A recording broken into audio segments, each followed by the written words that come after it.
ఆచి చికెన్ మసాలా. మరోసారి ఓవైసీని టార్గెట్ చేసింది బీజేపీ నేత మాధవిలత. నడ్డీ రోడ్డుపై అందరూ చూస్తుండగా ఎంఐఎం అధినేత అసదుద్దీన్ ఓవైసీ పోస్టర్ను చించేసింది.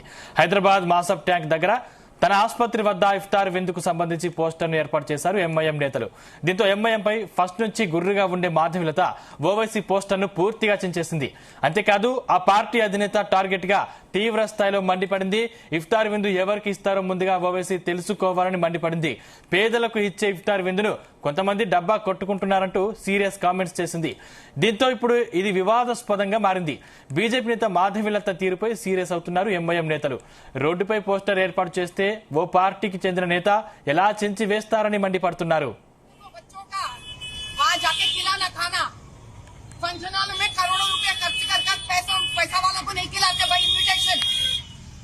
रमजान क्या है, इफ्तार क्या है, गलत समझो, सीखो।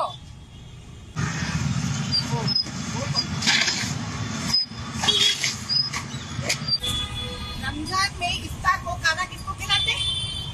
गरीबों को खिलाना। जो रोड पे खाना नहीं रहता ना, जो परिवार है जहाँ के बच्चे जाकर रोज जुवेनाइल होम में गिरते ना, बाल कारागार गृह में, को बच्चों का वहाँ जाके खिलाना खाना। फंक्शनों में करोड़ों रुपया खर्च कर पैसा वालों को नहीं खिलाते भाई इन्विटेशन। रमजान क्या है, इफ्तार क्या है, गलत समझो, सीखो।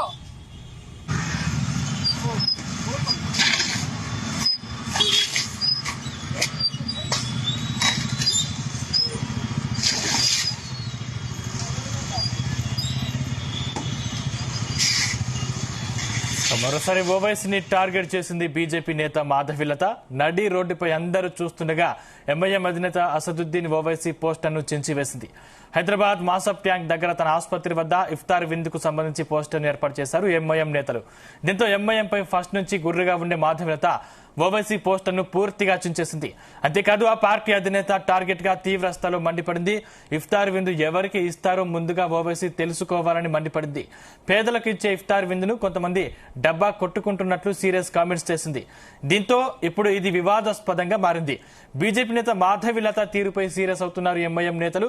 రోడ్డుపై పోస్టర్ ఏర్పాటు చేస్తే ఓ పార్టీకి చెందిన నేత ఎలా చించి వేస్తారని మండిపడుతున్నారు. ఇదే అంశానికి సంబంధించిన మరిన్ని డీటెయిల్స్ మా చీఫ్ న్యూస్ కోఆర్డినేటర్ రాధాకృష్ణ అందిస్తారు. Radhakrishna. Good morning Sandeep. Old సిటీలో మరొకసారి రాజకీయంగా హీట్ ఎక్కిందని చెప్పవచ్చు. సో ఏదైతే మన ఇఫ్తార్ సందర్భంగా ఎంఐఎం అక్కడ ఉన్నటువంటి రంజాన్ సందర్భంగా ఇఫ్తార్ విందు ఏర్పాటు చేస్తున్నట్టుగా పెద్ద ఎత్తున మాసప్ ట్యాంక్ లో కొన్ని పోస్టర్లు ఏర్పాటు చేసింది, ఫ్లెక్సీలు ఏర్పాటు చేసింది. ఆ ఫ్లెక్సీల వివాదమే ఇప్పుడు రాజకీయంగా కొంత దుమారాన్ని రేపుతుందని చెప్పవచ్చు.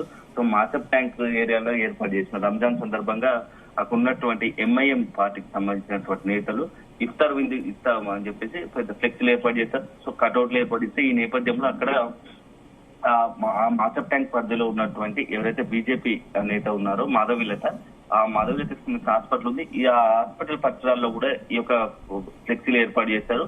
దీంతో ఒక్కసారిగా ఆమె ఆగ్రహంతో వాటిని చించేసిన పరిస్థితి కనబడుతూ ఉంది. సో ఎందుకు ఇట్లా ఇఫ్తార్ విందు అని చెప్పేసి తన చుట్టుపక్కల మొత్తం ఫ్లెక్సీలతో కటౌట్లు పెట్టి పబ్లిసిటీ చేసుకోవడం మీద నిజమైన పేదలకు న్యాయం జరిగేలా, నిజమైన పేద ముస్లింలకు న్యాయం జరిగేలా చూడాలి తప్ప ఇట్లా కటౌట్లు పెట్టుకొని పబ్లిసిటీ చేసుకొని స్టంట్లు చేస్తే కాదు అన్నట్టుగా కూడా ఆమె కొంత మాట్లాడారు. సో ఒక రకంగా ఆమె ఫ్లెక్సీలను చించేయడంతో ఇప్పుడు పరిస్థితి ఎంఐఎం వర్సెస్ బీజేపీ. ఎందుకంటే మొదటి నుంచి కూడా కొంత ఎంఐఎం విషయంలో మాధవిలత అగ్రెసివ్ గా మొదటి నుంచి కూడా కొంత అగ్రెసివ్ గా మాట్లాడుతున్న పరిస్థితి. ఈ నేపథ్యంలో ఇప్పుడు ఆ ఫ్లెక్సీలు చించేయడంతో మాధవిలత పైన ఎంఐఎం నేతలు, కార్యకర్తలు కూడా ఫైర్ అవుతూ ఉన్నారు. సో ఇటు మొదటి నుంచి కూడా ఓల్డ్ సిటీకి సంబంధించినటువంటి వ్యవహారంలో మాధవిలత ఎంఐఎం విషయంలో కొంత రాజీ లేనట్టుగా పరిస్థితులకు అనుగుణంగా ఏ అంశం వచ్చినా ఎంఐఎం పై పొలిటికల్ గా రాజకీయంగా విరుచుకుపడుతోంది. ఆరోపణలు, విమర్శలు తీవ్ర స్థాయిలో చేస్తా ఉంది. సో ఈ నేపథ్యంలో ఇప్పుడు ఈ కటౌట్లను, ఫ్లెక్సీలను చించేయడం కూడా కొంత కలకలం చెప్తోంది. దీనిపై ఎంఐఎం కూడా ఫ్లెక్సీలు ఏర్పాటు చేసుకుంటే ఎన్నో రాజకీయంగా ఎన్నో ఫ్లెక్సీలు ఏర్పాటు చేసుకుంటారు, అన్ని రాజకీయ పక్షాలు ఏర్పాటు చేసుకుంటాయి. ఎవరు లేనట్టుగా తమ పార్టీకి సంబంధించినటువంటి నేతలు ఉన్నటువంటి ఫ్లెక్సీలను చించివేయడం ఏంటి, మాధవలత తీరును తప్పుపడుతున్న పరిస్థితి ఆ ఎంఐఎం తప్పుపడుతుంది. సో అనవసరంగా రాజకీయంగా లేనిపోని వివాదాలు సృష్టించొద్దు, సో ఎవరి పని వాళ్ళు చేసుకుంటే బాగుంటుంది అని చెప్పేసి కూడా ఎంఐఎం నుంచి హెచ్చరిస్తున్న పరిస్థితి. సో అల్టిమేట్ గా ఇప్పుడు ఈ మొత్తం వ్యవహారం కూడా కొంత ఓల్డ్ సిటీలో ఒక రాజకీయంగా, ఎందుకంటే త్వరలోనే జిహెచ్ఎంసీ ఎన్నికలు రాబోతున్న తరుణంలో ఈ వ్యవహారం అంతా కూడా ఇటువైపు టర్న్ తీసుకుంటుంది. ఎందుకంటే మాధవీలత కొంత మొదటి నుంచి కూడా బీజేపీలో చాలా యాక్టివ్ గా ఉంటుంది, చాలా యాక్టివ్ గా ఉండి దూకుడుగా ఉంటుంది.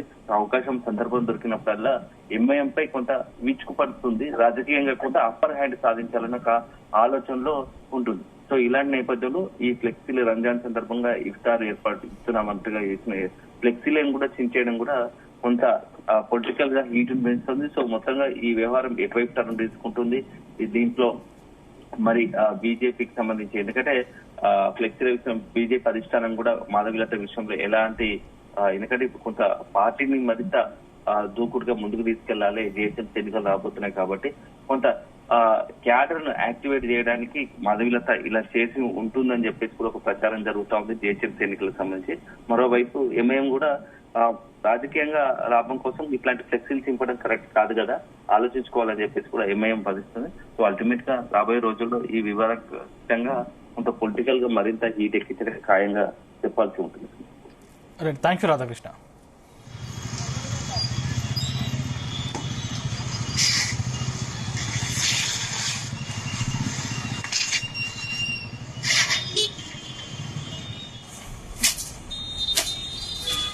रमजान में इफ्तार को खाना किसको खिलाते?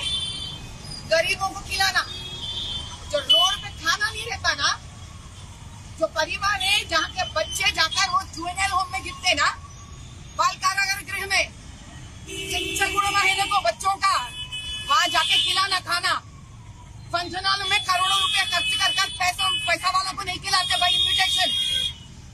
रमजान क्या है?